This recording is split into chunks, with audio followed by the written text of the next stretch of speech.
என் ஆத்துமாவே தேவனை நோக்கி காத்திரு. நான் என் கன்மலையாகிய தேவனை நோக்கி, ஏன் என்னை மறந்தீர்? சத்துருவினால் ஒடுக்கப்பட்டு நான் ஏன் துக்கத்துடனே திரிய வேண்டும் என்று சொல்லுகிறேன்.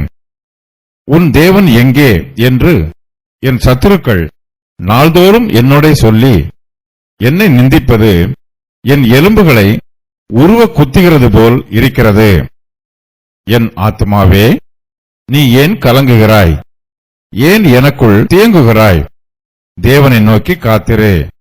என் முகத்திற்கு ரட்சிப்பும் என் தேவனுமாய் இருக்கிறவரை நான் இன்னும் துதிப்பேன். தாவீது கர்த்தருடைய சமூகத்திலே தன் ஜீவனுடைய தேவனை நோக்கி விண்ணப்பம் பண்ணுகிறார். கர்த்தரிடத்தில் தன்னுடைய சத்துருக்களை பற்றி முறையிடுகிறார். அவர்கள் நாள்தோறும் தாவீதை நிந்திக்கிறார்கள். தன்னுடைய சத்துருக்கள் மூலமாய் தாவீதுக்கு நிந்தையும் கலக்கமும் உண்டாயிற்று. கர்த்தர் தாமே தாவீதுக்கு மெய்யான சிநேகிதராயிருக்கிறார். தாவீதின் ஜீவியத்தில் பல பாடுகளும் வேதனைகளும் உண்டாயிற்று. இவை எல்லாவற்றையும் பார்த்து தாவீது கர்த்தரை குற்றப்படுத்தவில்லை. தன்னுடைய துக்கங்களை தேவனுடைய சமூகத்தில் அமைதியாக அழுது ஒப்புக் கொடுக்கிறார். கண்ணீரோடு விண்ணப்பம் பண்ணுகிறார். நமக்கு வேதனைகள் உண்டாகும் போது நாம் உடனே கர்த்தர் மீது கோபப்படக்கூடாது. நம்முடைய கண்ணீரை கர்த்தருடைய சமூகத்தில் பயபக்தியோடு ஊற்ற வேண்டும்.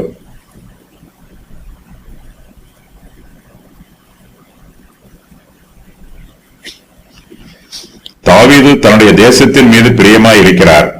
ஆனால் அவருடைய தேசத்து ஜனங்களோ அவருக்கு சத்துருக்களாக இருக்கிறார்கள்.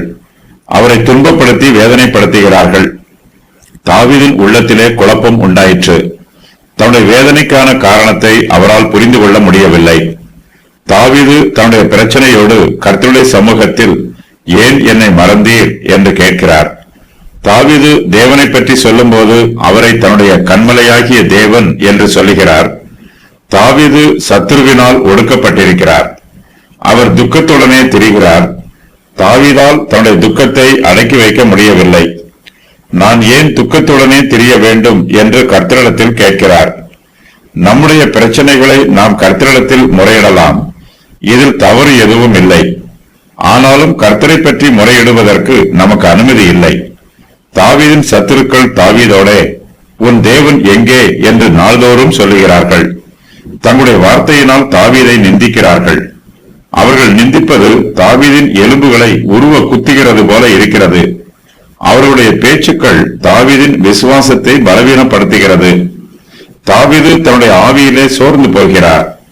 தாவீதுக்கு மெய்யான ஆறுதல் கர்த்தரிடத்தில் தான் இருக்கிறது. அவரே நம்முடைய கன்மலை. கற்பாறையின் மேல் நம்முடைய வீட்டை கட்ட வேண்டும். கன்மலையில் நாம் அடைக்கலம் புக வேண்டும்.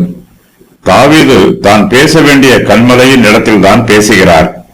தன் கன்மலையாகிய கர்த்தர் தன்னுடைய விண்ணப்பத்திற்கு கிருபையாய் செவி கொடுப்பார் என்று விசுவாசிக்கிறார். தாவீது ஏற்கனவே, என் ஆத்துமாவே, நீ ஏன் கலங்குகிறாய்? ஏன் எனக்குள் தேங்குகிறாய் என்று கேட்டார். அதே வாக்கியத்தை இங்கு மறுபடியும் சொல்லுகிறார். இப்போது தாவீதின் விசுவாசம் உறுதியாய் இருக்கிறது. கர்த்தர் தனக்கு ஜெயம் கொடுப்பார் என்று தாவீது நம்புகிறார். தன்னுடைய சத்துருக்கள் யுத்த களத்தில் இருந்து தோற்று ஓடி போவார்கள் என்று கர்த்தருக்குள் விசுவாசிக்கிறார். தாவீது விசுவாசத்தினால் வெற்றியை சுதந்திரித்துக் கொள்கிறார். தாவீது பிரச்சனையின் மத்தியில் இருந்தாலும், அவர் நெருக்கப்பட்டாலும், அவருடைய விசுவாசம் இன்னும் அவரை விட்டு நீங்கி போய்விடவில்லை. தாவீதின் விசுவாசம் உறுதியாய் இருக்கிறது.